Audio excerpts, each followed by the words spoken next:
المغرب جابت التالت. خلاص شكرا. ايوب الكعبي، تخيل شكل الجون ايه؟ برضو خلفيه مزدوجه. انا عايز اقول لك على الجون الحمد لله فلتنا الحمد لله. انا تابعت ماتش المغرب لحد ما دخلت هنا هوا معاك. اداء يعني فرقه من اوروبا، حركه بلا كلل، ضغط غير عادي على حامل الكوره. كابتن الصبح كان في شويه لخبطه كده، يعني كان في احساس عند الجمهور المصري بانه سيناريو المغرب مباراه جزر القمر مباراه مالي، لو المغرب اتغلبت فكنا هنصطدم صدام مباشر بيهم في المرحله اللي جايه. المغرب الان متقدمه. تقدم المغرب في هذه المرحله بعد مؤتمر الرجراجي امبارح بعد مباراه مالي يقول ان المنتخبات الكبيره بترجع في الموعد، وان المغرب خلاص مكمله في البطوله فالتحسن تدريجي، ولا تبقى المغرب غير مقنعه بالنسبه لك حتى الان؟ المغرب بصرف النظر عن أدائها في المباراة السابقة هي مقنعة بالنسبة للكل. المغرب مشروع، المغرب مش مباراة. المغرب الكل مقتنع على أن هناك بلان محطوط من سنين طويلة عشان تتبنى فرقة تنافس على المستوى العالم وعلى المستوى القاري. يعني مش معنى أن هي أخفقت في الأداء في مباراة إننا نتكلم عن انكسار وعن فشل. امال احنا كنا من 3 ايام بنقول المغرب وبنشيد وبنقول ان هي مسابقه كثير من الدول داخل افريقيا باسلوبها في اداره الامور وتخطيطها كون انها تؤدي مباراه بشكل مش مقنع وده يصفر عن نتيجه غير مقنعه للجماهير. اوكي، الجماهير من حقها انها تغضب لان هي عايزه نجاحات متتاليه دون اي اخفاق، لكن لو ما اخفقتش وما غلطتش مش هتستشعر بقيمة النجاح اللي ممكن انت تكون فيه. انا تابعت ماتش المغرب لحد ما دخلت هنا هوا معاك. اداء يعني فرقة من اوروبا، حركة بلا كلل، ضغط غير عادي على حامل الكورة. 20 دقيقة انا ما شفت زامبيا بتدخل نص ملعب المغرب. هو تحول عن المباراتين اللي فاتوا، بس اسمح لي استفيد معاك في دي اكتر، لانه الموضوع عند جمهور المغرب مربك بعض الشيء. يعني اولا في طرفين، في طرف فيه الجمهور والاعلام، وطرف فيه وليد الرجراجي. الرجراجي عمل اعظم انجاز في تاريخ العرب وفي تاريخ افريقيا وفي تاريخ كل شيء ممكن يعني، وبعد كده من بعد كاس العالم 2022 لا يشعر احد في المغرب ان في تطور حقيقي بيحصل. يعني كاس الامم اللي فاتت لم ينجح فيها، دلوقتي كاس الامم على ملعبك بين جمهورك لم ينجح في اول مباراتين، ودايما الهجوم موجود عليه بشكل او باخر. هنا السؤال الأول، امتى بتقول ان المدرب رحلته انتهت مع المنتخب؟ هل ده ينطبق على النتائج او الاداء، ولا هل في مرحله بتقول ان بعدها خلاص هو مش هيجيب اعظم من كده؟ الحاجه الثانيه، كيفيه استثاره مجموعه من اللعيبه هم بتوعك في الاساس لكنهم رابع العالم ومش حاسين ان في حاجه اعظم من كده، ده ازاي يحصل؟ فكره انه يعني انا هاخد كلامك من الاخر. ماشي. فكره الاستثاره هي مرتبطة بشخصية اللاعب وشغفه وطموحه في انه يحصل نجاح متتالي. يعني ماليش سقف في ان انا ارضى بيه. فكرة ان انا اوصل لرابع عالم قد يكون عند بعض لاعبي المنتخب المغربي ان ده السقف، وان انا ممكن اكون قادع باللي انا وصلت له.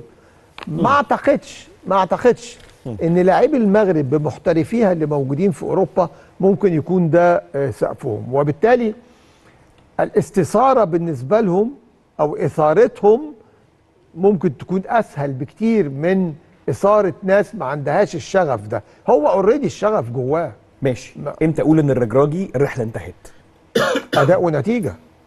اداء ونتيجه بس مش في ماتش. اداء ونتيجه في مرحله، في حقبه، لانه اللي اتحقق برضه اخذ وقت.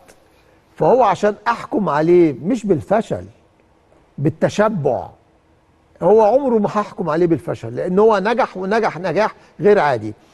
مع اني اختلف في جزئيه يعني انت طرحتها، وهي فكره انه الرجراجي حقق، الرجراجي عمل لا، مش هو اللي عمل، او بمعنى اخر مش هو لوحده. هناك طبعًا سيستم، طبعا سيستم هو اللي عمل، والرجراجي ترس جوه السيستم. لما يحصل نوع من الاخفاق او نتيجه غير متوقعه لفتره ما، فهو هيبقى مسؤول عن جزء، لكن في تروس تانية حواليه مسؤوله، اللعيبه مسؤوله عن جزء اخر. قد تكون اداره الاتحاد مسؤوله عن جزء اخر. زي ما بنقول ان النجاح مفيش واحد لوحده صاحبه، سواء على مستوى الانديه او المنتخبات، 100%. فاعتقد ان هو مش لوحده صاحب النجاح. كنا نقول احنا ايه في الانترو احسن من كده والله العظيم على المغرب، لو كنا لا. دخلنا ووقفنا هنا يا كابتن طلعت والله العظيم. المغرب جابت التالت. خلاص شكرا. ايوب الكعبي، تخيل شكل الجون ايه؟ برضو خلفيه مزدوجه. انا عايز اقول لك على الجول ده. الحمد لله فلتنا الحمد لله. لا مش شرط، انما الحمد لله طبعا احنا لازم نبارك لهم طبعا، لان مليون هم مبروك موقفهم للمغرب. معانا يعني. مجدي كامل للعصر بيقول لي احنا نشجعهم مرتين، مره علشان شجعونا في جنوب افريقيا، والتاني عشان ما نقابلهمش، فاحنا نشجعهم مرتين النهارده. مبروك، يعني ان شاء الله نوصل معاهم للفاينل يا رب ان شاء الله. يا رب ان شاء الله. عايز تقول حاجه على ايوب الكعبي على الخلفيه المزدوجه؟ الجول ده الاولاني في حاجه ما حدش خد باله منها او ما اعرفش، يعني ما خدتش اعتبار، كله ركز على الاداء والتكنيك في الموقف اللي جه فيه الجون. لكن انت لما ترجع للجون، انت عارف ان ايوب الكعبي هو اللي عمل الباس للراجل اللي عمل له اللي عمل الرفعه، صحيح. انا اللي عجبني مش التكنيك الاداء، اللي عجبني قراره في الحركه. انت دايما انا اكلمك في حته الحركه بدون كره، وقد ايه هي مفتاح لحاجات كتير. عمل الباس وعمل سبرنت، فالتاني قام عامل له التشيب ده، بعد السبرنت قام عامل الدبل كيك. عشان كان ممكن يعمل الباس ويقف عشان ياخدها تاني يعني. عندنا حد ممكن يعمل الطلعه دي يا كابتن طلعت؟ لا في، بس اوقات تكنيك الخلفيه المزدوجه عندنا في مصر. انت بتتكلم عن التكنيكال. في، خلي بالك هي مش صعبه. التكنيك الاداء نفسه مش صعب، لكن هو محتاج لمرونه ورشاقه وقرار. ابراهيم عادل لسه بنتكلم عنه، عملها مره في الترجي بالظبط. اعتقد مرموش لو جات له برضه يقدر على الله. كابتن سيد معوض، كابتن ايمن عبد العزيز، اسمحوا لي ان انا اقف تقديرا لجمهور المغرب النهارده اللي من بدايه المباراه كان عامل يعني حاله في الملعب اكننا بنلعب في استاد القاهره، اكنهم جماهير مصريه بجد بتشجع منتخب مصر. كلنا حسينا بده النهارده. فاسمحوا لي ان احنا نقف بس نحيي جماهير طبعا نقف تقديرا لجماهير المغرب ونحييها النهارده في استوديو اللعيب من خلال MBC مصر. تحيه كبيره لجمهور المغرب الشقيق اللي عمل حاله النهارده بجد. احنا حسينا ان احنا في استاد القاهره بجد، وده ما بيحصلش كتير يعني، معلش خلينا كده واضحين. وده يعني حسسنا ان احنا كابتن سيد، كابتن ايمن، كابتن يوسف، كابتن جدو، ان احنا ما كناش غلطانين ابدا لما كنا بنشجع المغرب من قلوبنا في كاس العالم. احنا في كاس العالم هنا في الاستوديو كنا بنشجع المغرب اكنها مصر بالظبط. النهارده حسينا برد الجميل من جماهير المغرب للمنتخب المصري، والتشجيع وصل لنا، تشجيعكم وصل لنا في القلب. وبصراحه يعني ما نقدرش نعمل حاجه الا تقديرا لجمهور المغرب ان احنا نقف ونحييه. اتفضلوا يا كباتن.